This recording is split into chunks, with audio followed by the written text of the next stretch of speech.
India को लेकर हाल ही में एक काफी डिस्टर्बिंग रिसर्च पब्लिश की गई। रिसर्च पेपर में लिखा गया था कि इंडियन सबकॉन्टिनेंट दो भागों में टूट रहा है और इसमें सबसे बड़ा खतरा पर्टिकुलरली है लद्दाख, हिमाचल प्रदेश, उत्तराखंड, सिक्किम, अरुणाचल प्रदेश और इवन कुछ हद तक यूपी जैसे राज्यों को भी। इसके पीछे की वजह यह है कि राज्य हिमालय में घुसते चले जा रहे हैं एक धीमी रफ्तार से, और अगर इसी रफ्तार से ये प्लेट्स टूटते जाए तो आने वाले सालों में ये स्टेट्स भारत के नक्शे से पूरी तरीके से गायब हो सकते हैं। And you know what's worse, किसी का भी ध्यान नहीं है और इस प्रक्रिया की शुरुआत ऑलरेडी हो चुकी है।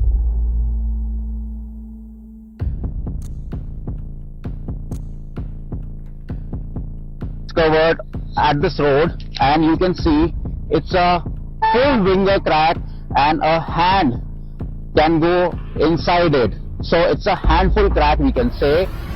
दरअसल दिसंबर 2023 में चाइना के ओशियन यूनिवर्सिटी के जियोलॉजिस्ट जब इंडियन टेक्टोनिक प्लेट्स के नॉर्दर्न एज को स्टडी कर रहे थे, तब उन्होंने उसमें एक ऐसे विचित्र फिनोमेनन को ऑब्जर्व किया जो अब तक किसी भी दूसरे टेक्टोनिक प्लेट में नहीं देखा गया था। बाकी के टेक्टोनिक प्लेट्स अगर कभी स्प्लिट होते भी हैं तो भी वो इस तरह से होते हैं। हमने रिसेंटली जो अफ्रीका की स्प्लिटिंग पर वीडियो बनाया था, वो वीडियो भी इसी तरह की स्प्लिटिंग के बारे में। लेकिन भारत के प्लेट्स की जो स्प्लिटिंग हो रही है ना, वो ऊपर नॉर्थ की तरफ से कुछ ऐसे हो रही है, मानो जैसे कोई पीस ऑफ पेपर का लैमिनेशन उखड़ रहा हो। अब ऐसे में काफी सारे सवाल पैदा होते हैं कि आखिर इंडियन टेक्टोनिक प्लेट्स के साथ ऐसा क्या हो रहा है भारत की सतह के नीचे, पृथ्वी की गहराइयों में। आखिर ऐसी कौन सी प्रक्रिया घट रही है जो भारत को चाइना में ढकेल रही है? क्या इससे हमारे नॉर्दर्न स्टेट्स, इवन हिमालय पर्वत कुछ ही सदियों में बस हमारे इतिहास का एक हिस्सा बनकर रह जाएंगे? और उससे भी इंपॉर्टेंट बात, इस कैटास्ट्रोफिक इवेंट के बाद आखिर हमारे भारत का फ्यूचर कैसा होगा? वेल,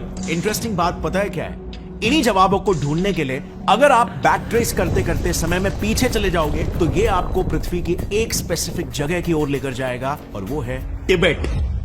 5 मई 2022 तिब्बत से सटे सिचुआन इलाके में जमीन अचानक से हिलने लगती है। इससे पहले कि लोग कुछ समझ पाते, उनके इर्द गिर्द की इमारतें ताश के पत्तों की तरह बिखरने लगती। देखते ही देखते सिचुआन में चारों तरफ मलबा फैल गया और इस मलबे के नीचे धंसकर लगभग 100 लोग मारे गए और 500 लोग घायल हो गए। लेकिन you know what's the astonishing part? ये भूकंप तिब्बत के पिछले 5 सालों में 2046 भूकंप था। सो सिर्फ और सिर्फ 5 सालों के अंदर ही एक ही जगह पर 2000 से भी ज्यादा भूकंप आ चुके हैं। ये चीज कुछ अजीब नहीं लगी आपको? बस इसीलिए देश विदेश के सभी जियोलॉजिस्ट इस रीजन की और गहराई से जांच पड़ताल करने लगे और उन्होंने अपनी खोज का दायरा बढ़ाते हुए इंडिया में भी कदम रख दिया। And now guess what they found? अकेले 2023 में नॉर्थ ईस्टर्न इंडिया और नेपाल में, यानी सिर्फ एक ही साल में, वहां पर 2021 और 2022 के मुकाबले दुगने भूकंप के झटके रिकॉर्ड किए गए थे, जिसे in fact minister of earth sciences of India Kiran Rijiju ने भी कंफर्म किया।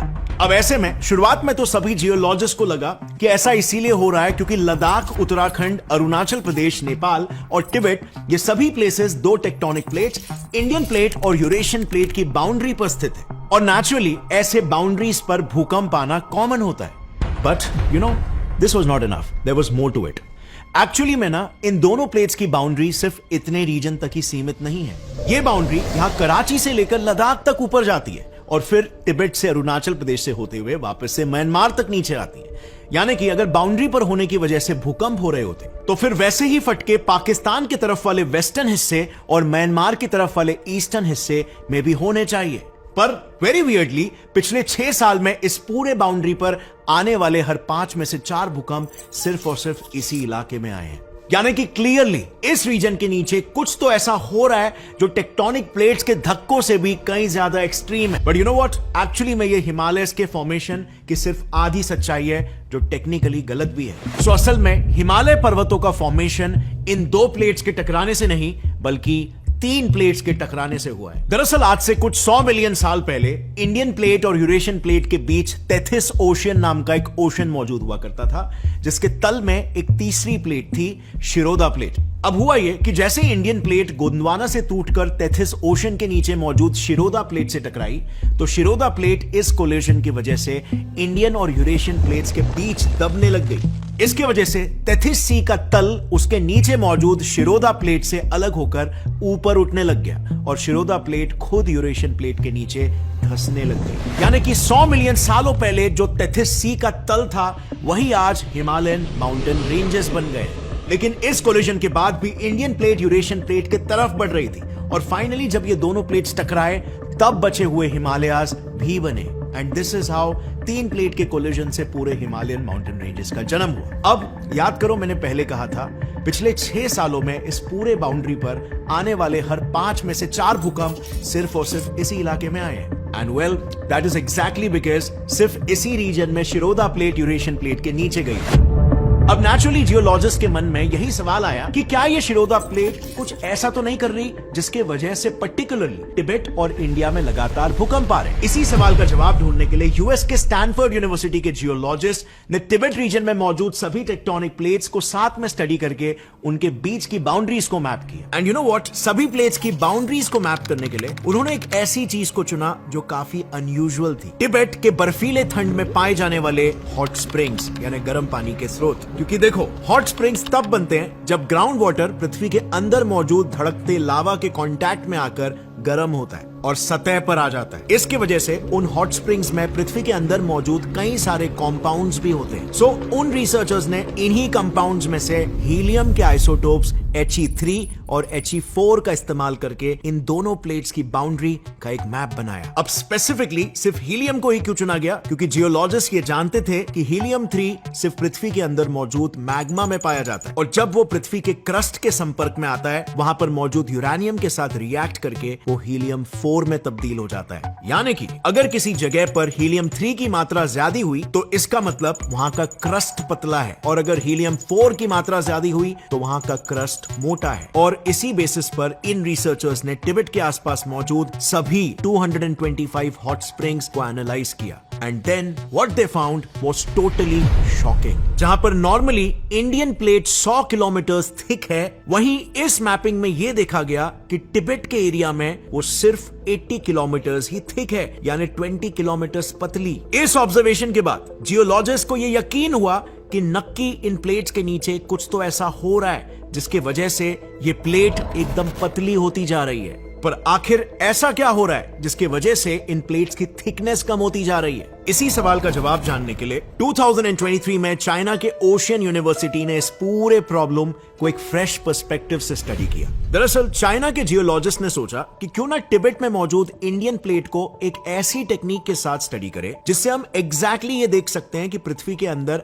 एक्चुअली में क्या हो रहा है। और इसके लिए जियोलॉजिस्ट ने तिब्बत के अर्थक्वेक नापने वाले 94 साइज्मिक स्टेशंस से अर्थक्वेक वेव्स का डेटा इकट्ठा किया और फिर उस डेटा को वो डिटेल में स्टडी करने लगे। वजह यह थी कि जब भी किसी रीजन में भूकंप आता है तब उसके सेंटर से 2 टाइप्स के वेव्स एक के बाद एक बाहर आते हैं। सबसे पहले प्राइमरी यानी कि पी वेव और उसके बाद सेकेंडरी यानी कि एस वेव। और फिर ये वेव्स जब पृथ्वी के अलग अलग लेयर्स से ट्रैवल करते हैं तब इनकी स्पीड में बदलाव आता है। तो ओशियन यूनिवर्सिटी के साइंटिस्टों ने तिब्बत रीजन के 94 साइस्मिक स्टेशन से इकट्ठा किए हुए अर्थक्वेक डेटा में यह देखना शुरू किया कि कहां पर एग्जैक्टली इन दोनों वेव्स की स्पीड में चेंजेस आ रहे हैं और उसके बेसिस पर एक मॉडल बनाया। और यही वो समय था जब जियोलॉजिस्ट ने उस मॉडल में कुछ ऐसा होते हुए देखा जो किसी ने भी पहले कभी नहीं देखा था। तो जब साइंटिस्टों ने अर्थक्वेक डेटा से बनाए मॉडल को स्टडी किया तब उन्हें पता चला कि तिब्बत जहां पर क्रस्ट की थिकनेस सिर्फ 80 किलोमीटर थी, उसे पार करने के बाद अर्थक्वेक से निकले पी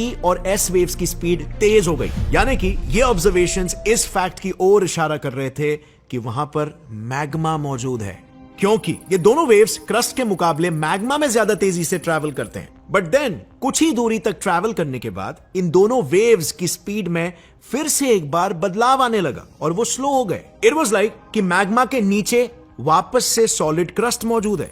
यानी सिचुएशन कुछ ऐसी थी कि क्रस्ट के नीचे मैग्मा था और उस मैग्मा के नीचे वापस से क्रस्ट। और इससे साइंटिस्टों ने यह अंदाजा लगाया कि असल में किसी वजह से तिब्बत रीजन में मौजूद इंडियन प्लेट में ऐसा एक क्रैक आया होगा जिसे पृथ्वी के अंदर मौजूद मैग्मा ने भर दिया। और किसी प्लेट के ऐसे टूटने के प्रोसेस को जियोलॉजिस्ट डीलैमिनेशन कहते हैं। यानी कि जैसे आपने किसी डॉक्यूमेंट को लैमिनेट किया होता है तो वो कई बार उखड़ जाता है ना, सॉर्ट ऑफ वैसे ही हो रहा था हमारे इंडियन प्लेट के एज पर। अब इससे फर्क क्या पड़ता है जैसे कि मैंने पहले कहा, भारत की जमीन हर साल धीमी रफ्तार से हिमालय के नीचे घुस रही है और इसी रफ्तार से आने वाले कई हजारों सालों में हमारे नॉर्थ के ये स्टेट्स और यूपी के नॉर्दर्न बॉर्डर का कुछ हिस्सा भारत के नक्शे से हमेशा के लिए गायब हो चुका होगा। और ऊपर से हिमालय पर्वतों का भी भविष्य कुछ बहुत ही सुनहरा नहीं है। यूनिवर्सिटी ऑफ विस्कॉन्सिन की एक जियोलॉजिस्ट रेचल हेडली के अनुसार हमारे हिमालय पर्वत लगातार 4 मिलीमीटर की रफ्तार से ऊपर उठ रहे हैं, लेकिन ये हमेशा के लिए नहीं चलने वाला है। एक समय ऐसा आएगा जब इस स्टीप ऊंचाई की वजह से उसका स्ट्रक्चर अनस्टेबल हो जाएगा और फिर उसके बाद हिमालय पर्वतों के बड़े बड़े टुकड़े तेजी से ढहने लगेंगे और ये तबाही नॉर्थ के उस पूरे हिस्से को uninhabitable बना देंगे। And this brings me to a big paradox of these tectonic plates. तबाही की जड़ को समझकर मे भी आपको ऐसा लग रहा होगा कि अगर टेक्टोनिक प्लेट्स में इस तरह की हलचल ही नहीं होती और वो सभी शुरुआत से एक ही जगह में फिक्स्ड होते तो पृथ्वी कितनी ही शांत होती ह्यूमन लाइफ के लिए, है ना? शांत तो जरूर होती, लेकिन आप और मैं जिंदा ही नहीं होते आज से 3.5 बिलियन सालों पहले ही पृथ्वी के जियोथर्मल वेंट्स में लाइफ का जन्म पहली बार हुआ, क्योंकि पृथ्वी के प्लेट्स के बीच में के क्रैक से हीट रिलीज होकर लाइफ के लिए सही वातावरण क्रिएट कर पाई, जिसमें कार्बन बेस्ड लाइफ जन्म ले पाई। वहां से फिर यूनिसेलुलर जीव मल्टी सेलुलर जीव बन पाए और कंपटीशन और एवोल्यूशन का सिलसिला चालू हो गया।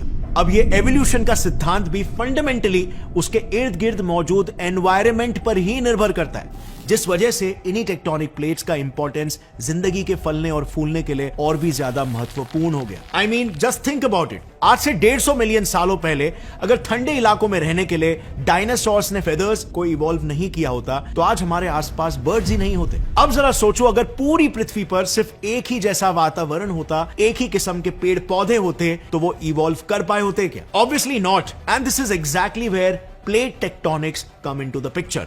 इन प्लेट्स के मूवमेंट्स की वजह से पहाड़, प्लेन्स और खाई, ज्वालामुखी जैसे कई दूसरे लैंड फीचर्स पैदा हो पाए। अब ऐसे में अगर ये मूवमेंट्स नहीं हो पाते तो ये सभी इलाके कभी बन ही नहीं पाते और इसी की वजह से इन्हीं इलाकों में रहने वाले जीव जो आज हमें दिखते हैं वो नहीं एग्जिस्ट कर पाते। एंड यू नो व्हाट, यही तो है प्रकृति का पैराडॉक्स। प्रकृति ना तो अच्छी है ना ही बुरी, ये सिर्फ एक सच्चाई है, एक फैक्ट। इसी की वजह से आज हम यहां पर है और इसी की वजह से कल हमें जाना भी पड़ सकता है अगर हम बदलते हालातों के हिसाब से खुद को इवॉल्व नहीं कर पाए। जैसे आज से 6 मिलियन सालों पहले टेक्टोनिक एक्टिविटीज के ही वजह से अफ्रीका में मौजूद इंसानी पूर्वज 4 पैरों से 2 पैरों पर चलना सीखे थे। अब यह एवोल्यूशन एग्जैक्टली कैसे हुआ, क्यों अफ्रीकन प्लेट 2 टुकड़ों में टूट रहा है और क्यों ये इंडिया को भी इफेक्ट करने वाला है, इस पर ऑलरेडी मैंने एक डिटेल वीडियो बनाई है, जिसे आप ऊपर आई बटन पर क्लिक करके या फिर यहां पर कहीं पर क्लिक करके देख सकते हो। अगर इस वीडियो से आपको कुछ भी नया सीखने मिला, लाइक करके सब्सक्राइब कर लो चैनल को ऐसे ही और इंटरेस्टिंग वीडियोस के लिए। As always keep your curiosity alive. See you next time. जय हिंद।